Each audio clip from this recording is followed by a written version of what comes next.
नमस्कार दोस्तों। तालिबान और पाकिस्तान का युद्ध शुरू हो गया है और युद्ध भी ऐसा है जहां पर एक दूसरे की जान लेने पे उतारू हो गए हैं। युद्ध शुरू हुआ क्यों? सिर्फ इसलिए कि तालिबान का प्रधानमंत्री बोल दिया फाइनेंस मिनिस्टर है वो भारत में आया हुआ था और पाकिस्तान ने अफगानिस्तान के अंदर अटैक किया एक मैसेज सेंड करने के लिए कि हम दुखी हैं, तुम्हारा एफएम भारत में चला कैसे गया। क्लेम यह किया गया कि टीटीपी का एक बहुत बड़ा लीडर वो अफगानिस्तान में था, उसको टारगेट किया गया और उसे मार दिया गया। बाद में पता लगा कि जो टीटीपी का लीडर है वो अभी भी जिंदा है और उसे कुछ भी हुआ नहीं है। यानी कि पाकिस्तान ने प्रूव कर दिया कि इनके पास कोई भी इंटेलिजेंस की रिपोर्ट नहीं थी। भाई, इंटेलिजेंस की रिपोर्ट के लिए इंटेलिजेंस चाहिए और इंटेलिजेंस इन लोगों के पास है नहीं, तो ये प्रूव हो गया। दूसरा, अभी अभी जो खबर आई है कि पाकिस्तान का एक फाइटर जेट वो भी गिरा दिया गया है तालिबान की तरफ से। अब ये तालिबान का गिरा है या पाकिस्तान का, ये बाद में कंफर्म होगा। अफगानिस्तान क्या कर रहा है? अफगानिस्तान ने भी क्या वाट लगाई है यार। आप मैप देखेंगे आपको खुशी हो जाएगी। पूरा का पूरे बॉर्डर के ऊपर उन्होंने रिटेलिएट करना शुरू कर दिया है पाकिस्तान के अगेंस्ट। अब पाकिस्तान ने वही रोना, ये तो भारत करवा रहा है। ये जो अनथिंकेबल है, मुसलमान को मार रहा है, वो हो रहा है वहां पर। Pakistan officially is at war with Taliban government और ये तालिबान की गवर्नमेंट वो है जिसे खिलाया पिलाया, उसको नर्चर किया और आज हैवी आर्टिलरी के साथ वो फायरिंग कर रहे हैं पाकिस्तान के कॉकरोचों के ऊपर। सुना है कि उनके जो बॉर्डर की पोस्ट है पाकिस्तान की, वो भी कैप्चर कर ली गई हैं। बहुत ज्यादा नंबर है जो पाकिस्तान आर्मी के वो लोग मारे गए हैं। पैंटें उतार कर उनको टांगा है उन्होंने। चेक पोस्ट सारी कैप्चर करने के बाद वहां पे पैंटें टांग दी हैं, जील जिसको बोलते हैं कि वो है बेइज्जती करने के लिए पाकिस्तान आर्मी के लिए। देखिए उनकी इज्जत थी कब, जो पैंट उतार कर आप इज्जत उतारेंगे। तालिबान वालों को भी मुझे लगता है समझ नहीं आया अब तक। और भाई 6 बार तो हमने उनको हरा दिया और कितना गर्व है इनको। 6-0 दिखाते हैं और 6 बार युद्ध हारे हमारे से, और उसके बाद अब ये 7वां जो कर रहे हैं तालिबान के साथ, वो भी हारना ही है इनको और कुछ होगा नहीं। और हो क्या रहा है, पाकिस्तान आर्मी के लोग अपनी चेक पोस्ट छोड़कर वो भाग रहे हैं। यानी कि ये छोटी मोटी कोई लड़ाई नहीं है, फुल स्केल कॉन्फ्लिक्ट है जो पूरी की पूरी ड्यूरेंट लाइन के ऊपर हो रही है। और फिर भारत के लिए ये मौका परफेक्ट है दोस्तों। इससे बढ़िया मौका हमें नहीं मिल सकता था जो अभी मिला है। इसीलिए अब जो मुस्लिम वर्ल्ड है उन्होंने यहाँ पर इंटरवीन करना शुरू कर दिया और भैया लड़ाई बंद कर दो। पता लगे पीओके हाथ से निकल गया। ये मोदी जी हैं, अगर मैं कह दिया अगर योगी जी होते तो अभी तक वो पीओके ले चुके होते। ये परफेक्ट टाइम था। अब ये हुआ कैसे, टाइम परफेक्ट कैसे है और हम क्या कर सकते हैं, इसके ऊपर बाद में बात करेंगे। वो वैसा होगा नहीं होगा मुझे मालूम नहीं है, क्योंकि मोदी जी हैं। योगी जी होते तो हो गया होता। बट कॉन्फ्लिक्ट कैसे था? सैटरडे नाइट को आपको मालूम है पाकिस्तान ने हिट किया 3 जगह यहाँ पर अफगानिस्तान के अंदर। और जो अफगानी है उन्होंने भी जो उनके 3 एरियाज हैं, कुनार है, हेलमंड है, नानगढ़ है, वहां से उन्होंने अटैक करना शुरू कर दिया पाकिस्तान के ऊपर। पाकिस्तान ने एयर स्ट्राइक किया।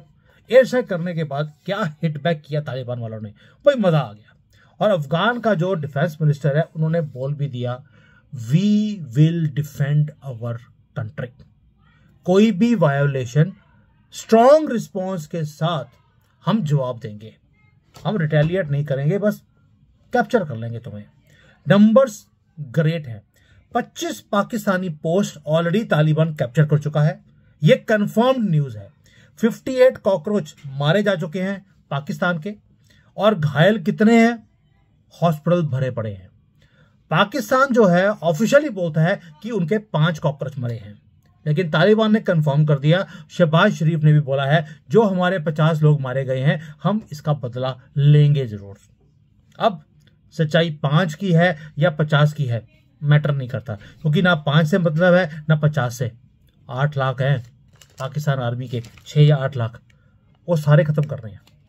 अब आते हैं कि ये ड्यूरेंट लाइन का जो स्यापा है, इसके ऊपर जो अफगानिस्तान कर रहा है, ये हो क्या रहा है और आगे मजेदार बात है जो आगे सुनने वाली है कि होगा क्या।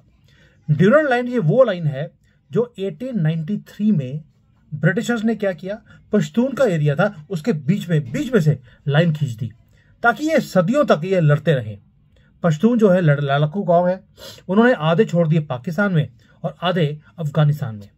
फैमिलीज को डिवाइड कर दिया, वैसे ही जैसे इनका हमेशा ही आदत था डिवाइड एंड रूल का। जो पश्तून ट्राइबल्स हैं वो कहते हैं कि हमें ये रीयूनिफाई करना है, हम ड्यूरेंट लाइन को मानते ही नहीं। और ये ड्यूरेंट लाइन 2600 किलोमीटर की है, 2600 किलोमीटर, उतने ही जितनी भारत की पाकिस्तान के साथ है उतनी ही अफगानिस्तान के साथ भी। अब ये जो पॉइंट है ड्यूरेंट लाइन का, ये हमेशा ही फ्रिक्शन का पॉइंट ये रहा है, लेकिन तालिबान जब गवर्नमेंट में आया उसके बाद ये और तेज हो गया। वो कहते हैं कि हमें पश्तून लैंड अपनी वापस चाहिए, और ये जो पाकिस्तान ऑक्यूपाई करके बैठा है इस एरिया को, हम इसे एक्सेप्ट नहीं करते। पाकिस्तान क्या बोल रहा है? पाकिस्तान बोलता है कि जो अफगानिस्तान है वो मिलिटेंट्स को ट्रेनिंग देता है।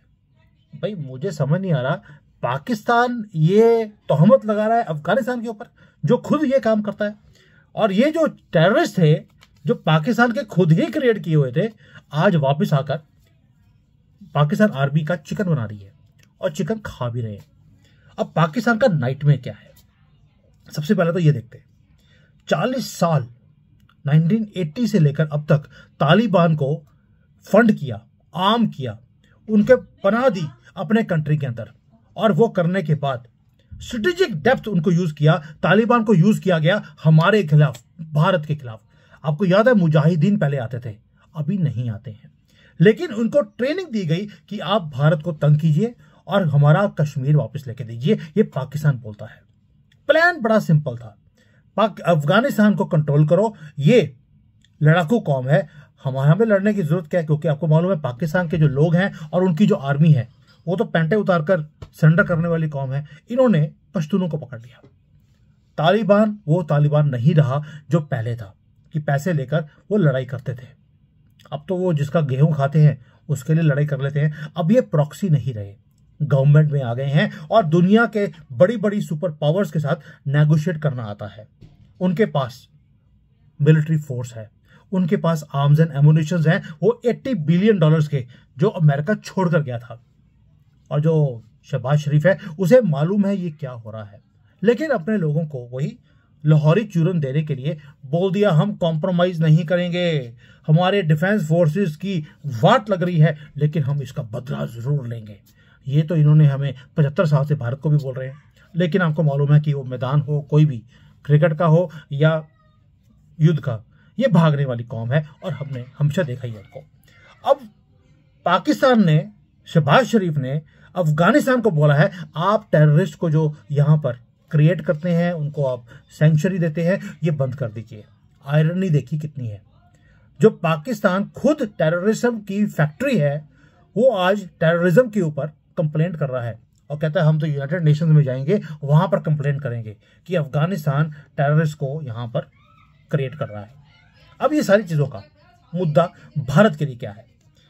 इंडियन जो स्ट्रेटजीज हैं they are paying very close attention to what is happening. Pakistan 2 front war के नाइटमेयर से गुजर रहा है। ईस्ट साइड पर भारत है, हमने ऑपरेशन सिंदूर अभी बंद नहीं किया है। वेस्टर्न बॉर्डर पर तालिबान की गवर्नमेंट, लड़ाकू जो है, उन्होंने 25 से ज्यादा पोस्ट ऑलरेडी कैप्चर कर लिए हैं पाकिस्तान के। पूरा ड्यूरेंट लाइन को एक्टिवेट कर दिया गया है और यही इस्लामाबाद का सबसे बड़ा फियर था। आप सोच के देखिए, शहबाज शरीफ का स्टेटमेंट आ गया लेकिन रावलपिंडी की तरफ से एक भी स्टेटमेंट नहीं है। फाइटर जेट गिरने शुरू हो गए हैं, पोस्ट कैप्चर हो गई हैं, इनके आर्मी के लोग हमेशा की तरह पैंटें उतारकर घर वापस आ रहे हैं कि हम तो छुट्टी दे दी हमने। And this is the perfect time for new Delhi. Pakistan की मिलिट्री अब दे आर स्ट्रेच्ड। बलोचियों को बलोचिस्तान में वहां पे फंसे हुए हैं, इधर टीटीपी ने एंगेज किया हुआ है, उधर अफगानिस्तान ने एंगेज कर दिया, भारत ने तो एंगेज किया ही हुआ था। हर सोल्जर जो ड्यूरेंट लाइन को अब डिफेंड करने जा रहा है, यानी कि जो भारत के साथ बॉर्डर है वहां पर उतनी आर्मी इनकी कम हो गई है। और डार्कर साइड क्या है दोस्तों कि पाकिस्तान अब चारों तरफ से वो घिर चुका है। अभी 2 दिन पहले तो मैंने बताया था आपको कि ये स्ट्रेटेजी है डोभाल की। मां सरस्वती फिर बैठी थी, अभी 2 दिन पहले बोला था, आज पूरा हो गया। और पाकिस्तान के लिए ये सबसे ज्यादा डेंजरस टाइम है जहां पर जो पाकिस्तान की मिलिट्री है वो अपने आप को थ्रेटेंड फील कर रही है और जब जब पाकिस्तान की आर्मी रेटल्ड होती है, लगता है कि मैं कॉर्नर में आ गया हूं, अब इनकी अपने कंट्री में भी इनकी इज्जत और दोबारा खराब होगी, तो करता क्या है, एक ही स्टेटमेंट, हमारे पास न्यूक्लियर बम है। ये जो पीछे से बम होता है जिसमें से गैस निकलती रहती है इनकी बम्स में से, ये उस बम की बात करते हैं। आप भी डर जाते हैं कि हमारे पास न्यूक्लियर बम है, क्योंकि खाना कुछ ज़्यादा खा लेते हैं तो गैस निकलती है, तो आपको लगता है कि पता नहीं कितना बड़ा बम निकलेगा। अब हो क्या रहा है, अब जो इन्होंने न्यूक्लियर बम की धमकी दी है, मोदी जी ने बोला था तुम्हारी न्यूक्लियर बम की धमकी अब नहीं चलेगी। रीजन भी, हमने ऑलरेडी ऑपरेशन सिंदूर में इनके काफी न्यूक्लियर बम हमने ऑलरेडी डिस्ट्रॉय करवा दिए थे। 1 महीना इनके वहां पर जो अर्थक्वेक्स हैं वो बंद ही नहीं हो रहे थे। ये सारा कुछ देखने के बाद अब कतर बीच में आया है। उन्होंने बोला डायलॉग होना चाहिए, ये जो लड़ाई है ये बंद कर दीजिए, नहीं तो आपकी एग्जिस्टेंस के ऊपर खतरा आ सकता है। ये कतर बोल रहा है। और अफगानिस्तान क्या बोल रहा है, हमारी सॉवरेनिटी का मैटर है, हम नहीं रुकेंगे। और पाकिस्तान बोल रहा है हमारा तो सर्वाइवल का मैटर हमेशा ही था, थोड़े पैसे भेज दो। बाकी लड़ाई हो रही है उसमें भी पैसे मांग रहा है। चाइना से हथियार मांगे गए। अब आयरनी देखिए, अफगानिस्तान के पास भी चाइनीज हथियार हैं, पाकिस्तान के पास भी चाइनीज हथियार हैं, और लेकिन अफगानिस्तान के पास अमेरिकन हथियार है तो पाकिस्तान के पास भी अमेरिकन हथियार है। दोनों अमेरिका और चाइना वॉच कर रहे हैं, लेकिन स्टेटमेंट किसी की तरफ से आई नहीं है।